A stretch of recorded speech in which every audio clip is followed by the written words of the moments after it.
morning, Tease. During the day, I'm an environmental reporter. So you may notice me slip into my newscaster's voice, but that's okay. I'll be right back. Doing the environment is cool, but I think maybe I got into it out of guilt. Hey, we've all been doing the environment. I was raised in a family whose business it was to do the environment every single day. Dad was a Kansas oil man. Dad's company drilled as many holes into the earth as possible, as deep as possible, as often as possible.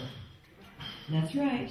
For years, our company literally screwed the earth. I've dealt with my share of shame, because the truth is, being a driller's daughter, I've probably seen more open holes than most gynecologists, proctologists, or even Charlie Sheen. Yeah, I'm environmental. I do everything environmentally, actually. I eat organic. I always ate organic, even as a baby. It's just mom. She called it breastfeeding. Yeah, I do the whole thing. I recycle. I use my own shopping bags. I drive a Prius. I know what you're all thinking, so I'll just say it. I am a really good person. And it is cool driving a Prius like Leonardo DiCaprio and Larry David without having anywhere near their cash flow. Used to be, if you drove a Prius, you were a really good person. But things changed. No more tax credit. No more upfront valet parking. No more carpool lane. Then I noticed resentment from other cars. At first, I thought it was Prius in me. Prius pays a lot less at the pump. Then I thought maybe it's because the Prius helped kill the American auto industry. But then one day it hit me. It wasn't any of those things. It was because my Prius was black. Or should I use the politically correct term, Afro-Jap? Not only do other cabs not stop for me, I can't even get into a Tokyo Drift. My Prius was a victim of racial profiling. Okay, I'll admit it. Like anyone, I can be a racist. I'll do a 5K race any day, but I'm not touching a 10K.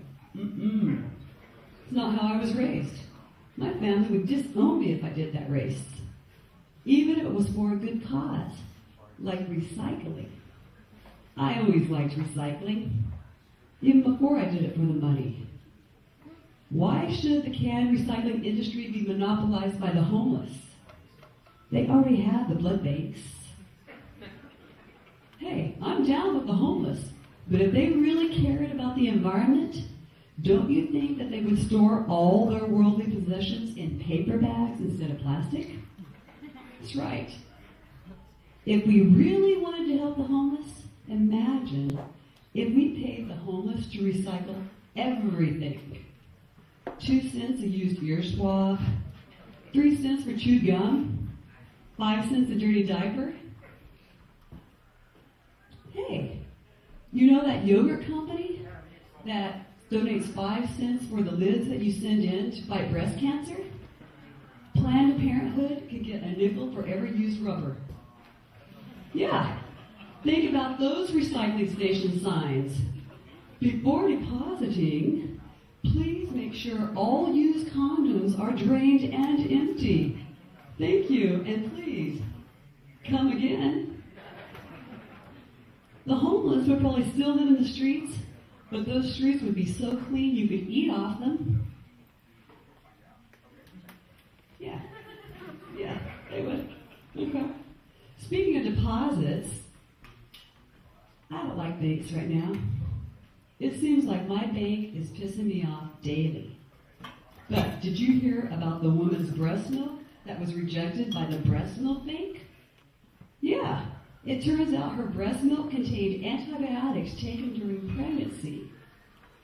Instead of dumping her fresh squeezed milk, her husband kept his lips on the prize. And for 1 year, our proud papa decided to live on her breast milk. No more Lunchables for Daddy. Co-workers are okay with it, though they said it could get awkward at lunch meetings.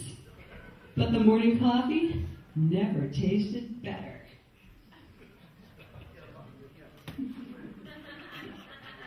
Okay.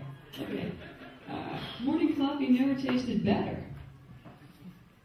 Speaking of breasts, London's Eco Fashion Week premiered a rosette dress made from 3,000 twisted cow nipples. The dress is soft, but they say it gets hard when it gets chilly. It sees a good-looking bull or a picture of Brad Pitt.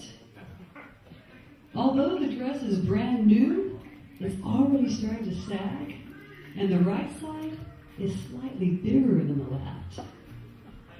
And the dress price doesn't include the 3,000 pasties it takes to cover all those nipples.